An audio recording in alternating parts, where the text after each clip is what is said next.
I'm Jody Neal. I specialize in ranch, land, and estate properties in Central Coast, Santa Barbara, Ventura, and San Luis Obispo counties. And I'm here today to talk to you about land values and how they're misunderstood often.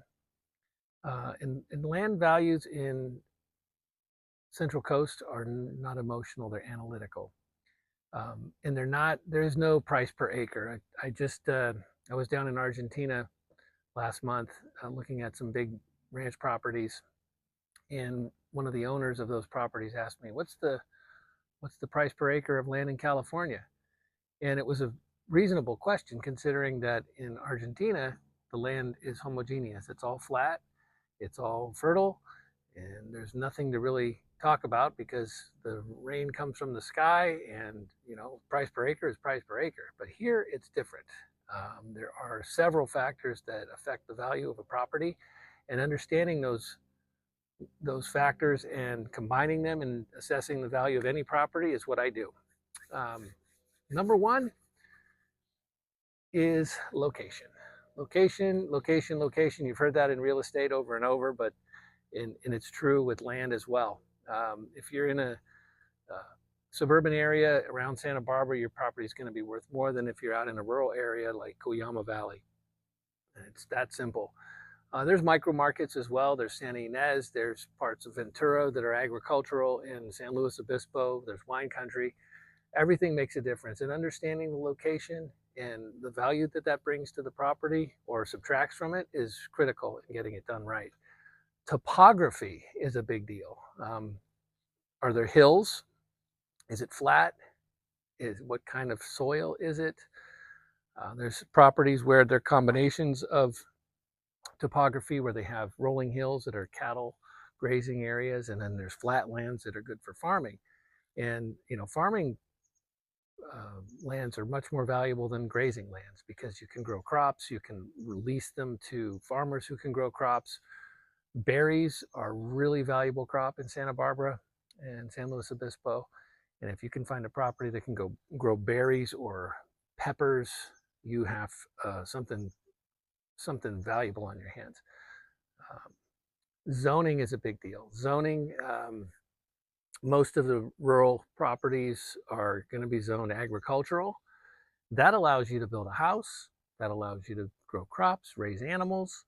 It allows you to put a second residence for a potential ranch manager who's employed.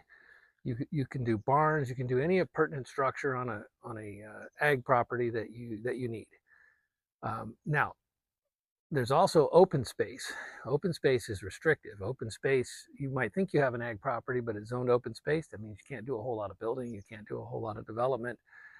It's what it is. It's open space. If you're in town and you've got a vacant lot, most likely it's going to be residential. And in those residential, you might have R1, which is a single family. You might have R2 or 3, which is multifamily or multiple units. All of that really matters. So understanding your zoning is critical. One of the first questions I ask any seller is, what's your zoning? Use is a big deal. What is the current use of the property, and what is the highest and best use of the property? Current use of the property could be, let's say you've got a farm. You're growing crops, you've got a house on it, you've lived there for your entire life, but you're right next to a housing development. Well, the highest and best use for your property may not be a farm anymore. It might be a housing development. That could add a lot of value to your property. You could also assume too much. You could think, well, I could turn it into houses and someone will pay me, a huge premium for that.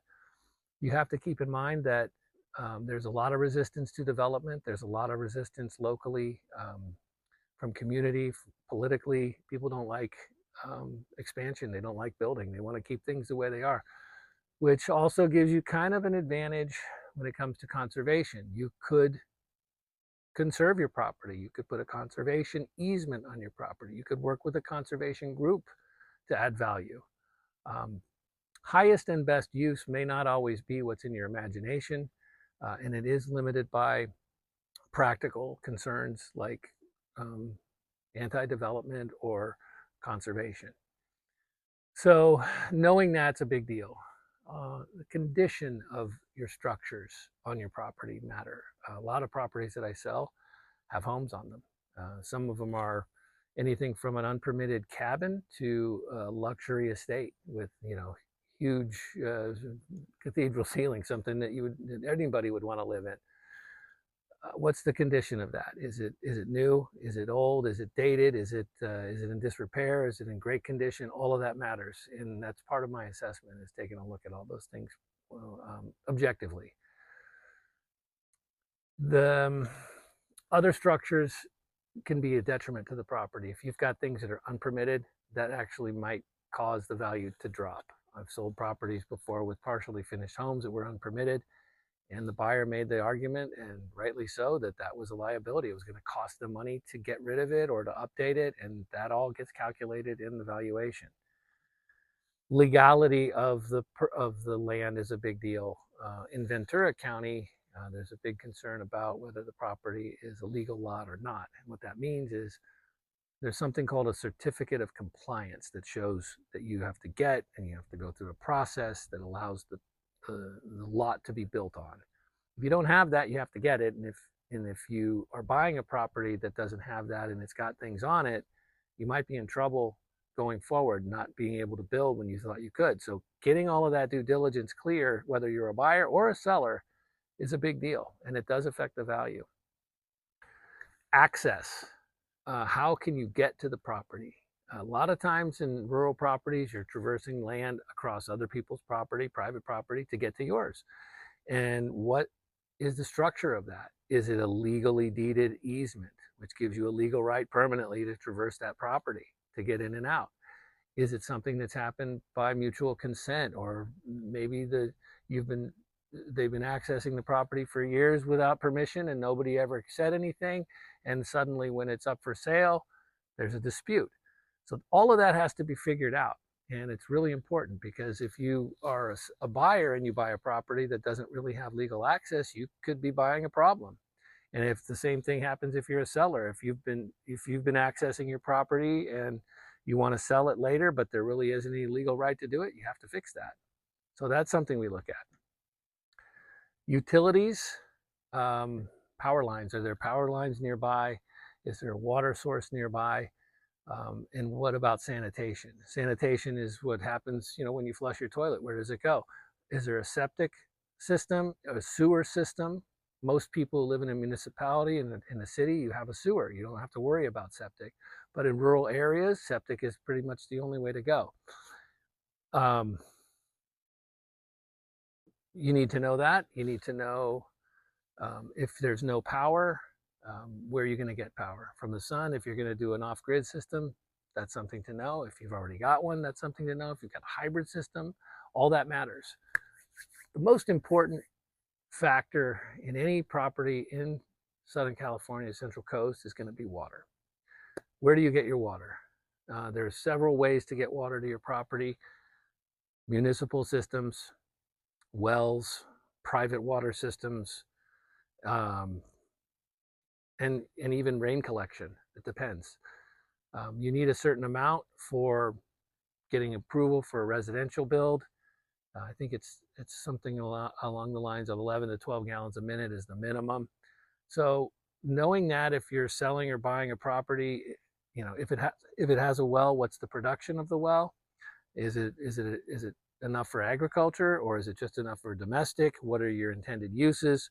What's going on now? What's going on? How old is the well? You really have to know all of that. And I will help, and I do help assess all of those things. And with an amalgamation of all of these factors, you can get a broad baseline for the value of the property.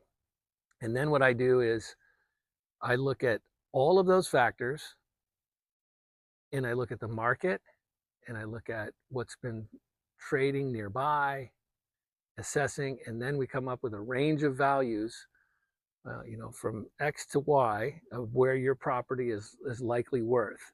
And then we come up with a strategy on how to best market that property and find a buyer, and make sure that everybody's in agreement at the end of the day. And that's what makes selling land, ranch, and estate properties a unique proposition, because no two are alike. You don't have a price per acre. You can't just say what's it worth. You can't look at Zillow. You can't look at Trulia and say, they're not going to give you the answers. But that's what I do. And if you like this, click subscribe and join the YouTube channel, and we'll see you on the next one. Thank you.